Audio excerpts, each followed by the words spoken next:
Hi. നമ്മൾ കുറച്ച് കാലങ്ങളായിട്ട് ഫിറ്റ്നസ് മേഖലയിൽ പെർഫോമൻസ് എൻഹാൻസിങ് ഡ്രഗ്സിനെ കുറിച്ചും ഹോർമോൺസിനെ കുറിച്ചും സ്റ്റിറോയിഡ്സിനെ കുറിച്ചും എല്ലാം കേട്ടിട്ടുണ്ട്. ഇനി നമ്മൾ കേൾക്കാൻ പോകുന്ന കുറച്ച് വാക്കുകളാണ് GHRP, CJC, BPC, ഐപ്പമോർലി.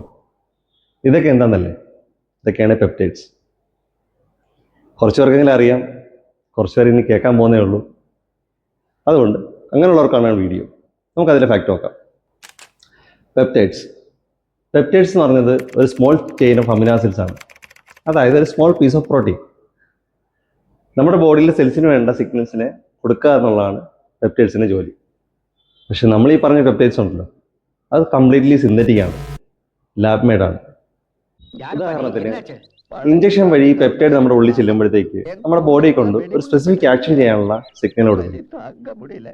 പ്രധാനമായിട്ടും ഫാറ്റ് ലോസിന് കൊടുക്കാം, മസിൽ ഗ്രോത്തിന് കൊടുക്കാം, റിക്കവറിക്ക് കൊടുക്കാം. അങ്ങനെ പലതരത്തിൽ പെപ്റ്റൈഡ്സ് അവരവരുടെ ജോലി ചെയ്യുന്നുണ്ട്. പക്ഷെ ശ്രദ്ധിക്കുക, ഇതെല്ലാം ആർട്ടിഫിഷ്യലാണ്, എല്ലാം സിന്തറ്റിക്കാണ്. നാച്ചുറലായിട്ട് നമ്മുടെ ബോഡി പെപ്റ്റൈഡ്സ് പ്രൊഡ്യൂസ് ചെയ്യുന്നുണ്ട്. അതിൻ്റെ റിസൾട്ട് നമ്മൾ വർക്കൗട്ട് ചെയ്യുമ്പോഴും പ്രോപ്പർ ന്യൂട്രീഷൻ കൊടുക്കുമ്പോൾ കിട്ടുന്നുണ്ട്. ഷോർട്ട് കട്ട്സ് ആയിട്ട് പോകാണ്ടിരിക്കുക, കൺസിസ്റ്റൻ്റ് വർക്കൗട്ട് ചെയ്യുക, പ്രോപ്പർ ന്യൂട്രീഷൻ കൊടുക്കുക, ക്ഷമയോടെ കാത്തിരിക്കുക. നിങ്ങൾക്ക് ഉണ്ടാവേണ്ട മസിൽ ഗ്രോത്ത് നാച്ചുറലായിട്ട് തന്നെ ഉണ്ടാകട്ടെ.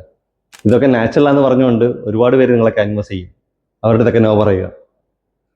Be healthy, B natural.